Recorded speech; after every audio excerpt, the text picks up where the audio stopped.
All right, Big Bang. Today is Friday. It is March 25th. Welcome to the Dog Walk presented by Barstool Sports. Next week, I want to announce this right off the top of the show.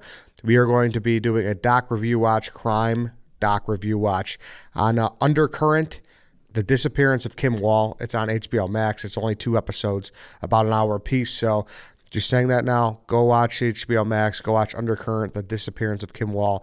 Allie and I, maybe another person, who knows, are going to be talking about it next week. So make sure you watch that before next week's episode. Just wanted to say that. And I also wanted to say, while you're enjoying your weekend, make sure you enjoy it with some nice ice cold Miller Lite. Because Miller Lite, there's a lot of hoops on this weekend. And so besides the crime doc, you should watch the hoops. And you should be drinking Miller Lite because it really is just the best beer. It's made from simple ingredients. Miller Lite is for the people who love the taste of beer. Malted barley, it gives it that rich, balanced toffee note flavors and the golden color that you know and love. It has a clean finish. It's always refreshing and easy to drink. And the right balance between taste and lightness means you get to spend more time drinking with friends and less time thinking about what you're drinking. Since 1975, Miller Lite has been the beer with taste that you can depend on. No games, no gimmicks, just great beer for people who like beer, people like you and your friends. So Miller Lite, great taste, 96 calories. Go to MillerLite.com/redline to find the delivery options near you, or you can pick up some Miller Lite pretty much anywhere that they sell beer. It's Miller time. Celebrate responsibly. Miller Brewing Company, Milwaukee, Wisconsin, 96 calories and 3.2 carbs per 12 ounces. Go have some Miller Lite. All right, enjoy yourself. Be safe. Make sure you're being safe, and make sure you're choosing Miller. All right, then, Allie, another True Crime Friday is upon us. What are we talking about today? Yes, it is. Today we are talking about Beverly Jarosz. This was a listener suggestion for sure. This was a case I did not know about previously. You may or may not know it from the name, may or may not recognize something from a story. This did take place in 1964, so going a little bit back, but not too far back. Old one. A little older. But I think last week we were in started in the 40s, really took place in the 70s and 80s, but similar time frame. Beverly was 16 years old in December of 1964, and she was attending Marymount High School in Garfield, Ohio. She was a junior. She was very well-liked. She was very friendly. It was said that she was kind of like a hot commodity with the boys. Like everybody, had an interest in her. Just a good person all around. On December 28th of 1964, Beverly was on Christmas break from school. Her parents left for work, and her sister actually walked over to their grandma's house. They spent a little bit of time there. They, hung out with grandma. She took care of them for whatever couple hours so that the girls weren't just alone all day.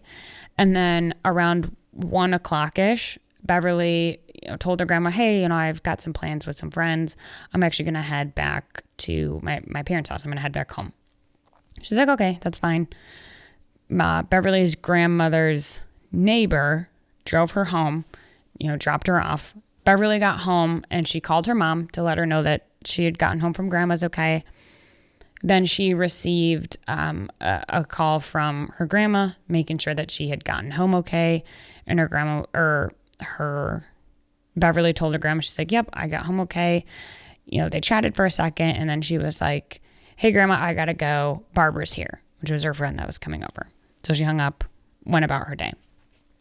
In between those two calls, she got this random call from a stranger named Steven Stankiewicz.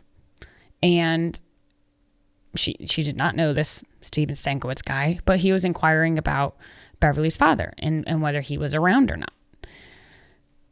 This call didn't last for super long, but we also later discovered that Steven Stankiewicz was absolutely a fake name. When she told her grandmother, hey, gotta go, Barbara's here, Barbara was actually running late. So it was not Barbara that was at the house. It was an attacker, Beverly's attacker. Now, Barbara arrived at the house around 1:25 p.m. So maybe a max. She gets home at 1. She's got 3 phone calls. So, probably takes, 10, 15 minutes maybe. Barbara arrives 10 to 15 minutes later. And when Barbara's ringing the doorbell, nobody's answering. Now, Barbara heard loud classical music coming from upstairs and this like big thumping noise. Now, this thumping noise she described as like somebody moving furniture or maybe like a dresser being knocked over. It's like a significant noise, right? Not just like, oh, I heard a little bump. Like somebody's knocked over a dresser. That'd be pretty loud. Yeah. Beverly, because she was running late, obviously no one answered the door, and Beverly ended up just going back home. She was like, Barbara ended up going back home because she was like, oh, Beverly must be mad at me because I was running late. So I'm just going to leave. She's probably mad. Barbara, I'm getting these two B names mixed up. Mm-hmm. Barbara called Margie, who was the other friend that they were supposed to have plans with, and was like, yeah, the day's off. I went to Beverly's. She didn't answer. She might be mad because I was running late. Whatever. Our plans are off. Margie thought that this was kind of strange. So she was like, oh, okay, whatever. Beverly didn't answer, but you heard noises coming from upstairs. I'm just going to call Beverly's grandma. So she calls Beverly's grandma. Grandma also thinks this is weird, especially because she just talked to Beverly. And there was no plans of like rearranging furniture or whatever. She knew that she was home alone, and she knew that she was supposed to hang out with her friends. She's like, something's not right here. But Grandma then calls Beverly's dad, who's at work, and for whatever reason, it took him several hours to leave work to go home to check on Beverly. Eventually he does, though. He leaves work. It's like 4:30ish in the afternoon now. And like, I'm going to go check up on Beverly, make sure everything's okay. He gets to the house, and he also hears this loud music coming from upstairs. So he goes upstairs to check on Beverly, and he finds her face down, restrained, as in like tied up with a clothesline, and she's dead. So he was the one, he walked in and he found her dead. And again, it's been a few hours at this point, so maybe if the timeline had played out differently, this would be a different situation, and it wasn't, right? Beverly had been stabbed. He's watching into this, brutal scene. She's face down. She's tied up. She had been stabbed over 40 times all over her body. 40 times. And the police in that area said this was like one of the most horrific crime scenes that they have ever walked into. Her ultimate, although she had been stabbed over 40 times, her ultimate cause of death was actually listed as strangulation. So, major overkill in the situation. Mm-hmm. It was clear that Beverly put up a fight. She fought her attacker. This struggle ensued. She fought him, tried to fight, I guess him or her, tried to fight them off, save her life. But in the end, the attacker was stronger, overpowered her, and they killed her. There were footprints left in this small patch of sand near the curb by their house, but it ultimately didn't really unveil anything. It was just like, okay, there's footprints, but there's not much we can do about this. Again, we're in the mid-60s. A police dog followed the attacker from the bedroom upstairs out of the house through the back door. So we know that's where they either entered, exited, or at least one of those. We think it was exited. That's where he left the house and fled, because a chunk of her hair was found in a bush in the backyard. So probably from a struggle ensuing, and then maybe the attacker knows, I gotta get this off of me, and it ended up in the bush.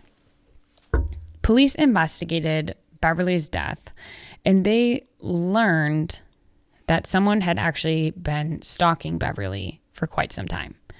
And the family knew about this, and Beverly knew about this. And so now the police are starting to learn, and they start to look into who could have done this. They're like, well, somebody's actually been stalking Beverly for a while now.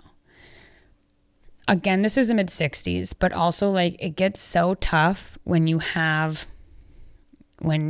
either are a victim of stalking or you're reporting stalking or whatever, because unfortunately, the way the laws are laid out today, there's it's kind of a situation where like the police's hands are tied.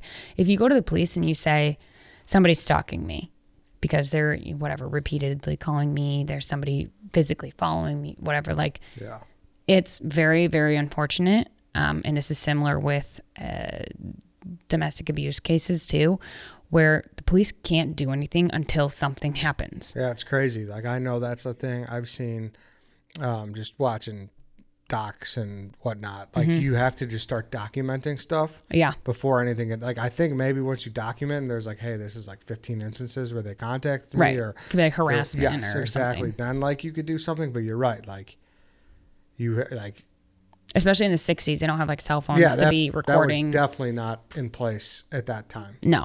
You're like, oh, they called my landline. The police are like, cool, well, totally different we can't look at that. Uh-huh.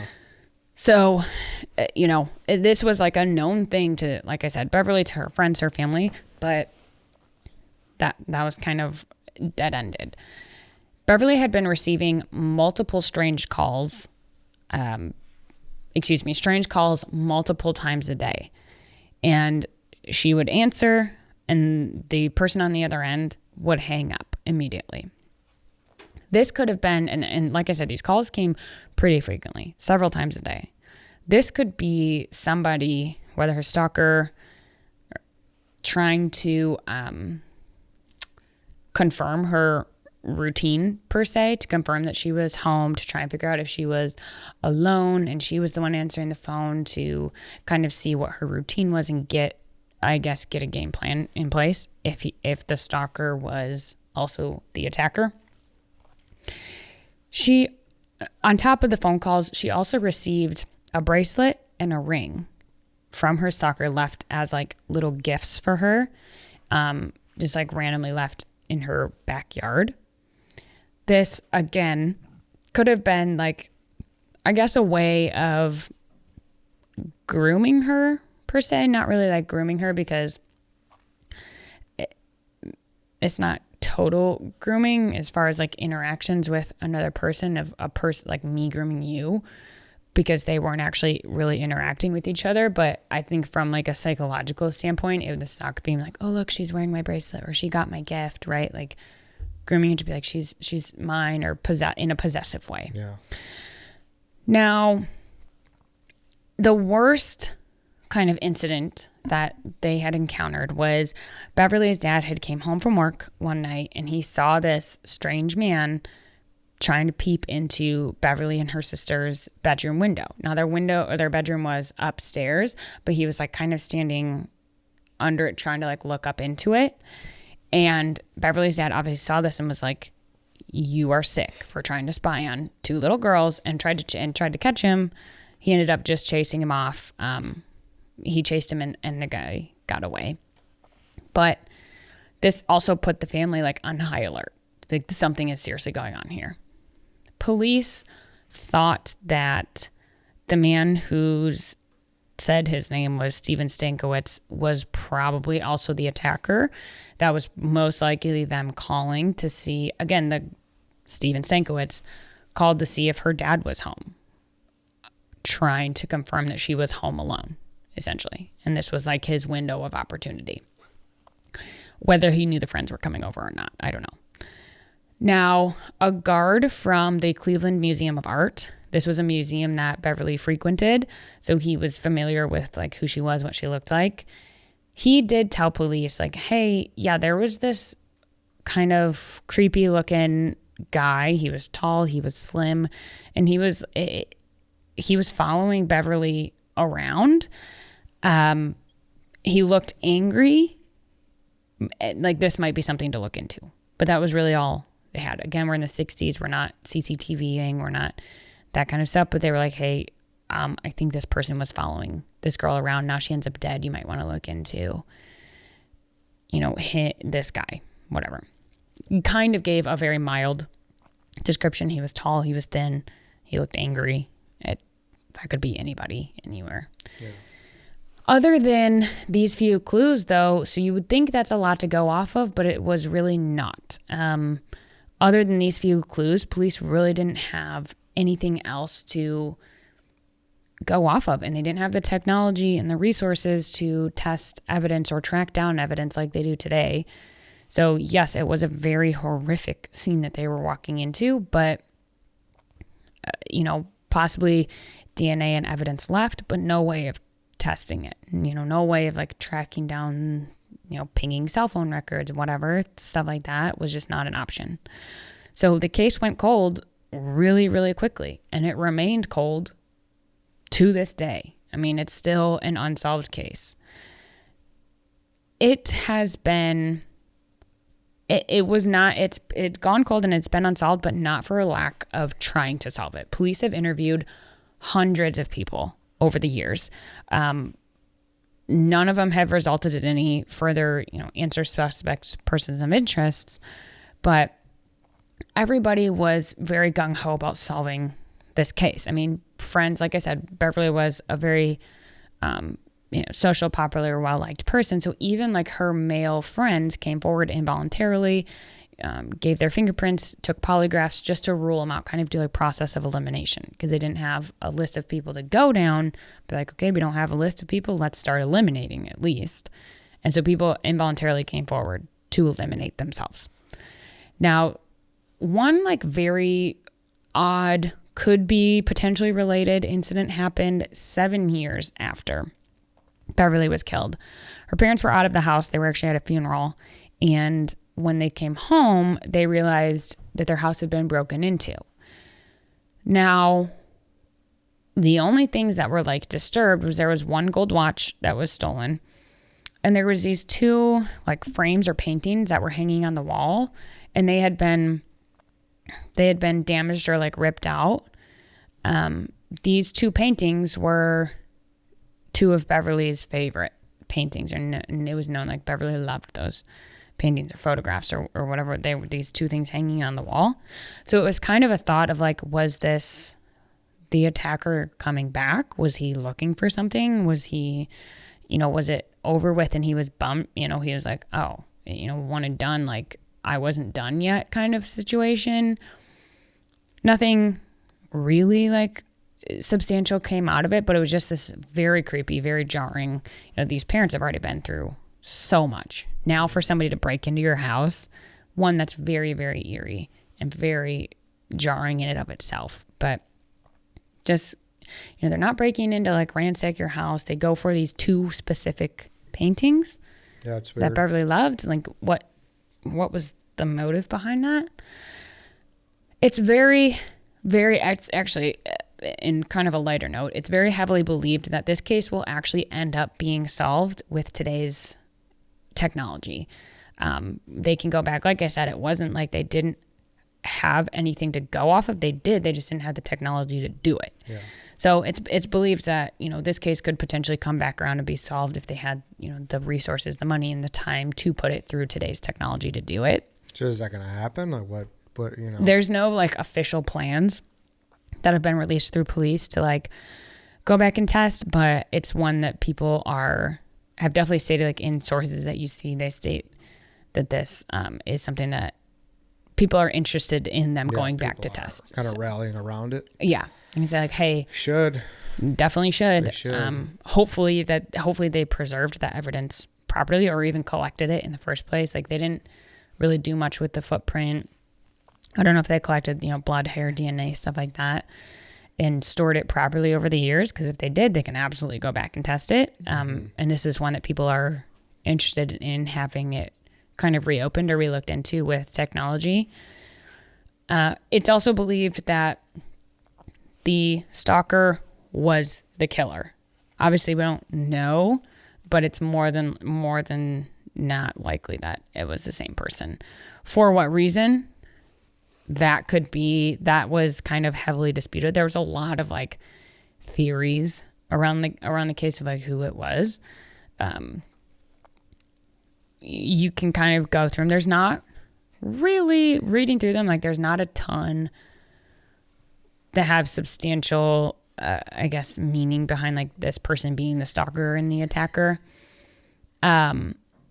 There's a couple of like, oh, it was the neighbor, it was her ex-boyfriend, it was her current boyfriend, it was Barbara, it was the creepy door-to-door salesman guy that came around and has a violent past. Like, people speculated for sure. I don't know that any of them like really struck me as like, oh, it has to be them. The only one that did kind of somewhat make sense was actually the salesman. His name was Harry. He was 17 years old. He had kind of this gig as like a door-to-door salesman. The only reason I thought maybe it could make sense was he actually did have a history. He stabbed a woman not a history, I guess future of crime after Beverly died in January of 1965. This was actually only 2 weeks after Beverly was killed. He did stab a woman. So put two and two together, like, yeah, possibly. Could be possible. Yeah. So he had this previous rap sheet of violent offenses. He could not provide an alibi for the hours of between 12 and 5 p.m. on the day that Beverly died. At one point, he like admitted to killing Beverly, and then he just like immediately recanted it. So whether it was like, wanted to be in the limelight or not, it wasn't a super, hard confession. His polygraph did come back inconclusive, but again, it was kind of just speculation. Police did not have enough to go off of to bring charges. There's a couple other people that people speculate could be potentially the attacker or the stalker. Hopefully, though, hopefully with today's technology, they can eventually bring this case around and open it back up to say, hey, let's test some of this and see what we can't find. Like I said, they interviewed hundreds of people, so they should have record of like maybe who a DNA could match to potentially, but we'll see. We'll see if they go back and test it. These the home invasion cases, I just that's like when you're at your most vulnerable, especially her being 16, home alone. Like, home alone these are always the worst because like I'm not saying obviously you get attacked in the street or something like that, but you're at least like your guard is more up than when you're at home. Right, you think you're safe at home. Exactly. And actually that's a good point that you bring up. So I forgot to mention this, but Beverly, obviously knowing that she was going home to an empty house, she was very aware that she had a stalker. So she would have had the doors locked, right? She's not just to leave the doors unlocked when she knows she's going home alone. She knows that she's got the stalker out there. So as far as like speculating who it was, that's why people speculated it must have been somebody that she was at least familiar with and would have opened the door to. And she had told her grandma, like, hey, Barbara's here, gotta go. So did she open up the door and somebody else was there? And like, because there was no signs of forced entry. And it was said that Beverly probably had the doors locked. So that, that could definitely be a path that police could go down. And like the 60s, like you were always taught, at least I was as a kid, I'm sure you were too, if you were home alone and someone calls, is they home? No, they're in the shower. You know what I mean? Oh, they're taking a nap. You know what I mean? Like you're always taught that. Right. I don't know. Was that as widespread? I just, not a time period I could speak on when it comes to that, no, but and just shit like that, you just never. Or when someone knocks, you don't answer the door for no one. You know what I mean? Even if it's. I still don't answer the door for people. I mean, thank God for peepholes, but. Yeah, for real, exactly. Like that probably wasn't there, and when even if it's the FedEx guy, like you don't like, you know what I mean? Like, you don't know, dude. You don't know. As when you're a kid, you don't answer for no one. The mailman, nobody. Just let it go. And people were keeping an eye on her, right? Like she called her mom to tell her she was home safe. Her grandma had called her, be like, "Did you make it home? Like, are you okay?" So they were being as careful as they could be, but and maybe it was somebody that she was familiar with, and she didn't know that they had ill intent when she opened that door.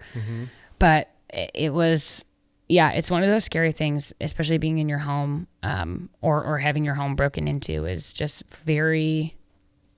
It's just so eerie. Yeah, exactly like that. I hear that, and then it's like, whoa, like your fight or flight is just like, it's so fast. Yeah, it's terrifying. So fast, and especially a 16-year-old girl, it's horrible.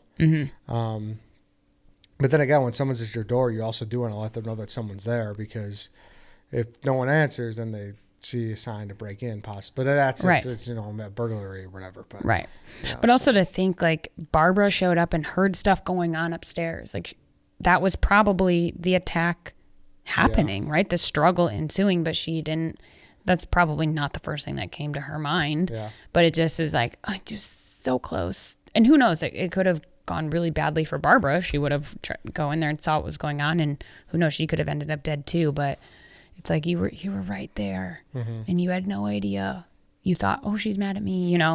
It hurts. It makes it hurt that much more. Yeah, for sure. Well, all right, hopefully they solve it. Hopefully the evidence comes back and they could, maybe this guy's still alive and they're still able to, put him behind bars and end the end of his life as he knows it. So justice can be served eventually, hopefully. Yeah. All right, Allie, thank you. That's it for today, everybody. That's it for this week. Thanks for listening. We'll be back on Monday. We'll see you then.